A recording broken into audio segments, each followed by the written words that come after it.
Hello everyone, and welcome to Random Ideas About God, episode number 3. This one is titled God as the Non-Idol. So Random Ideas About God is this place for those of us who enjoy helpful, philosophical, and theological conversations, but without needing a seminary degree to understand them. And the goal of each of these episodes is to basically take an idea that someone has said about God at some point in history, and to think about what that might mean for us. It may be this new, profound idea that's extremely helpful or deep, or it may be something we've heard before, or maybe it's an idea that impacts our lives because we believe it's so valuable, or maybe it's just something that's fun to talk about for a little while, and then we're done talking about it. To start this conversation, we're going to talk about the idea of desire. So as humans, we desire. It's a part of who we are, right? We desire a lot of things that we need, like food, sleep, or water, and relationships, community. But we also desire things that we don't necessarily need for survival. Maybe we desire clothing, or certain electronics, or a better home, or a boat, or a better car, or more money, or to live in a certain place. Maybe we desire certain versions of things that we need for survival, but we desire it because of the experience we're going to get from it. For example, have you ever had this where you crave a certain type of food? So you don't just want the food because it will nourish your body and it's something you need for survival, but you want the food because of the experience of it. Experience is just one example, but sometimes we crave or desire more abstract things. Things like fulfillment, success, love. Maybe we desire internal things such as safety, confidence, peace, satisfaction. Desire takes many forms, right? But the bottom line is this: as humans, we have desires. And these desires aren't inherently bad. Like, desire literally keeps us alive. If our brain and body didn't work together to create thirst within us, we would never have a desire for water, which we need to stay alive. Desire pushes us to make the world a better place. Desire leads us to create beautiful things. Desire leads us to do things out of love for other people. But the question that I'm wondering for this conversation is this: is there something deeper that connects all of those desires together? Or are those desires unrelated? Is there an ultimate desire? Let's just think about something that is one of my guilty pleasures, something that I desire sometimes that I don't actually need. I spend a lot of time in my life window shopping on the internet. I look at clothing and shoes that I don't need at all, but that I wish I had. And the question might be, is that desire simply a desire for the things themselves, or is it connected to something else? And if we look at multiple disciplines in the realm of study, multiple disciplines will tell us that usually our desire isn't just for the thing itself, but it's connected to something else. For example, biology might tell us that our ultimate desire is survival, so that we can pass on our genetic material to the next generation. And then we kind of go into psychology, which tells us that yes, survival is a part of it, but there's layers to it. There's also self-actualization and all these other things, belonging, community. And then we can get into the realm of psychology or philosophy and theology that gives us an explanation that's a little bit more abstract, where they talk about our ultimate desire. It's something that doesn't just involve the physical experiences that we have, but something that's metaphysical, something that transcends these physical experiences. And all of those seem to connect together in the same way, that they get to the same place if you were to take them down to their end. And I'll go back to the example of my desire for clothing and shoes. I might desire a certain piece of clothing, maybe because it's going to bring me certain experiences, or because someone's going to notice it and it's going to lead to a conversation. It's going to be a conversation piece. Maybe it's a form of self-expression that makes me feel unique. That's the self-actualization piece there. Or maybe we enjoy something because it has meaning to us somehow. For example, we don't usually just wear a jersey because it covers our bodies, but usually we're trying to project that we're on board or we're a part of something else that isn't just us. The clothing item doesn't just represent us or even the clothing item itself. It represents something bigger. What all those things have in common is that our desire leads us to something beyond ourselves and our current experiences. It's more about things that we hope for. This idea of what the world would be like or what our lives would be like if only. Which is sort of how desire works, right? We desire things that we do not have because of an idea of how things could be if only. So my first year of seminary, I took a class on the book of Ecclesiastes, and it completely changed my life. I was struggling with a lot of things and just kind of thinking about so many different things. And as I was exploring this book in the class, I felt like it was putting words to things that I had felt for so long. It was like reading the words of someone else who knew my internal dialogue and struggle, the anguish that I had. And I want to read some of the words from the book, which is written by an unnamed person, which they call the teacher or Kohelet. And he kind of shares his journey of trying to find fulfillment. Here's a few of the things that he talks about. So in one part, he says, generations come and generations go, but the earth remains forever. No one remembers the former generations, and even those yet to come will not be remembered by those who follow them. Here's some other things that he strove for. I applied my mind to study and to explore by wisdom all that is under the heavens. I undertook great projects. I built houses for myself. I planted vineyards. I also owned more herds and flocks than anyone in Jerusalem before me. I amassed silver and gold for myself. I became far greater than anyone in Jerusalem before me.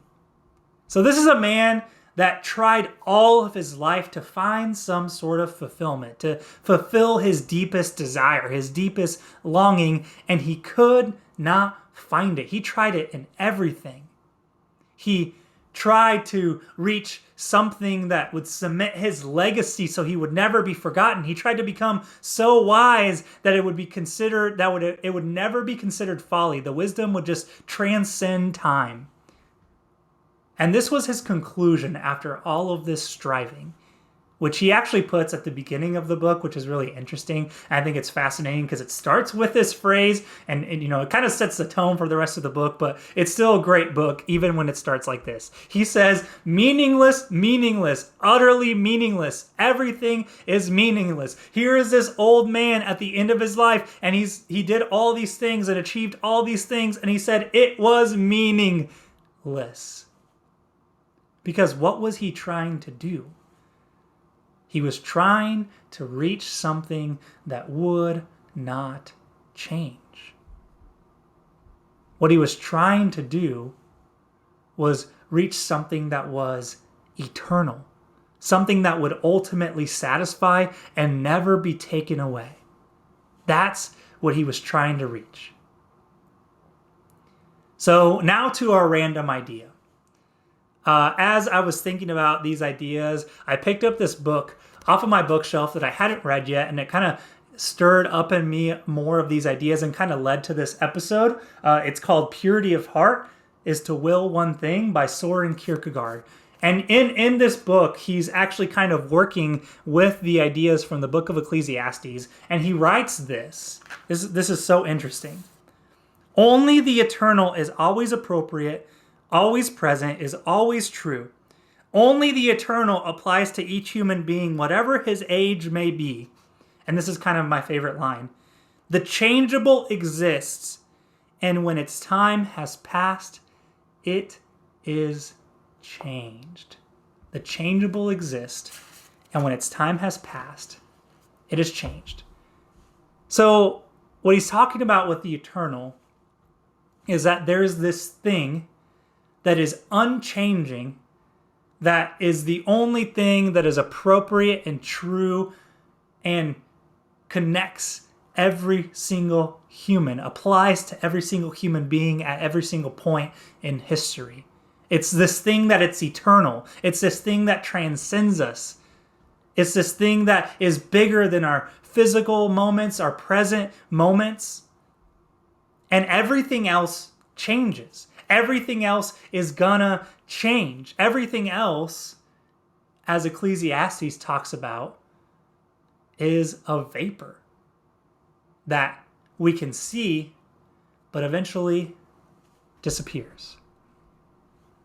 He's making this point that the things that you think are steady and true are actually something that will no longer serve you at some point. And he actually has this line that I want to read that I really love that doesn't pertain to these ideas as much, but he says it right afterwards, and I think it's so fascinating. He says, "That which may be wisdom when spoken by an old man about past events may be folly in the mouth of a youth or of a grown man when spoken of in the present."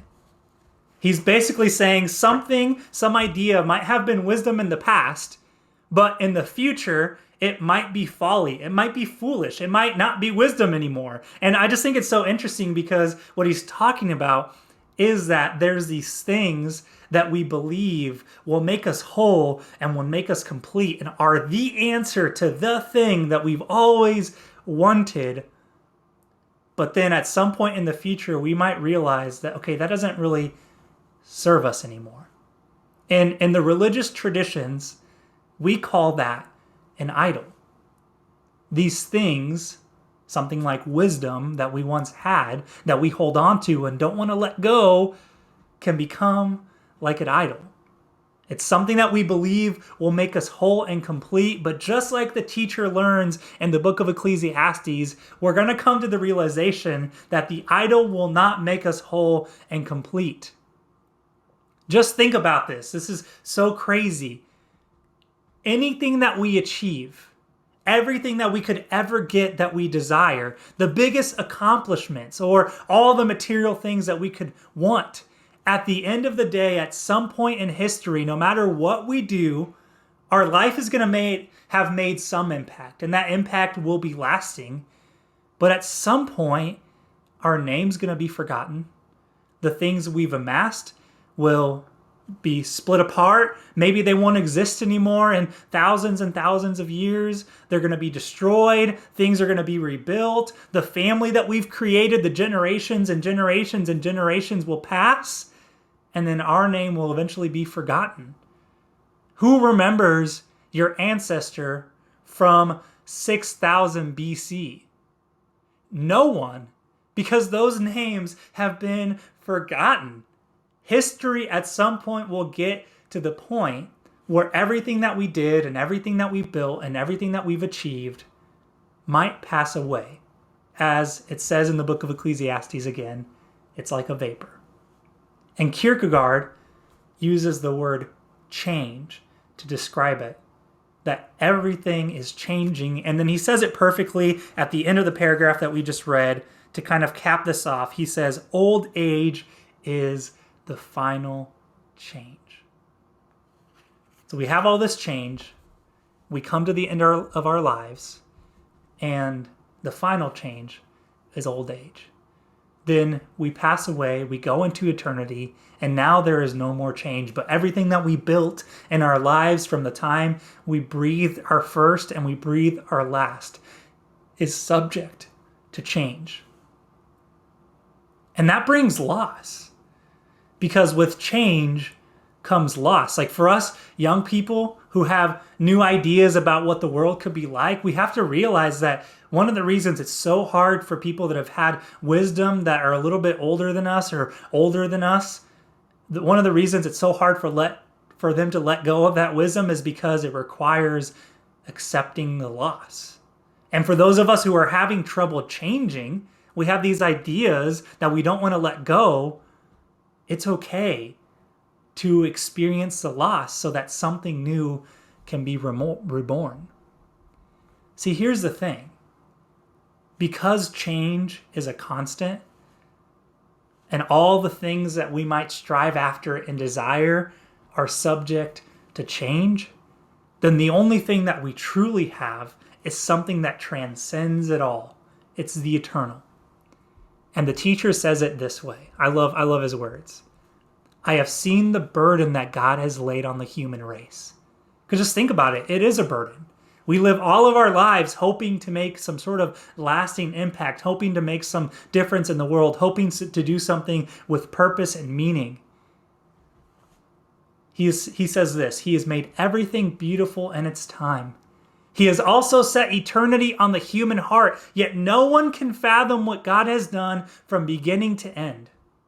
I know that there's nothing better for people than to be happy and to do good while they live, that each of them may eat and drink and find satisfaction in all of their toil. This is the gift of God. Everything is beautiful in its time. God has set eternity in our hearts, yet no one can fathom what will happen, how things will pan out, if our accomplishments, the things that we achieve, will exist into infinity, or if our legacy will leave a lasting impact, if it will be eternal. We cannot know those things.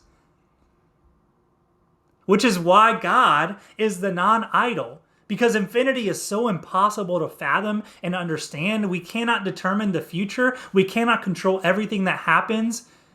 So anytime we try to fully understand it or do something that will never change, we're going to fail. And what's so interesting is we even get messages from churches and we get messages from other places as well that they have the answer for our fulfillment, the thing that we need.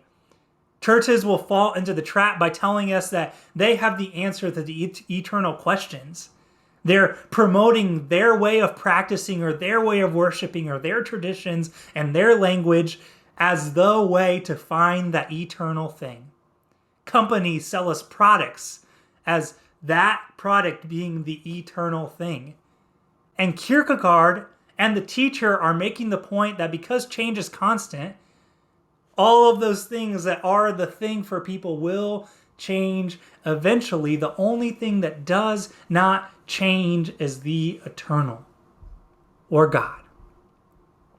And because we cannot hold onto anything else, because it's subject to change, all of those things are idols. And we're left with only one thing, the eternal. So what does the teacher in the book of Ecclesiastes say? To rest in the trust that goodness will prevail. He says, God has made everything beautiful in its time. To be present to the moments we do have available. He says, enjoy what we can. The only thing that there's left is for people to be happy. And then he says, do the best we can to create good in the world, but to let the results happen as they will, to do good while we live. When we strive for an idol, we're acting as if we lack. See, desire tells us that there's something in life that we need to get, but what if life is already a gift in and of itself? Think about this. We come into this world with nothing, and we get the gift of all of these experiences. We get the gift of relationships. We get the gift of art and beauty and laughter, and all of it is a plus because we get the chance to experience it. So in reality, we don't lack. In reality, we don't need the idol. Let go of the idol and simply live the best life you can give. If God has made everything beautiful, then trust that it is. If we see places where there's not goodness, then we fight for it to be good as much as we can.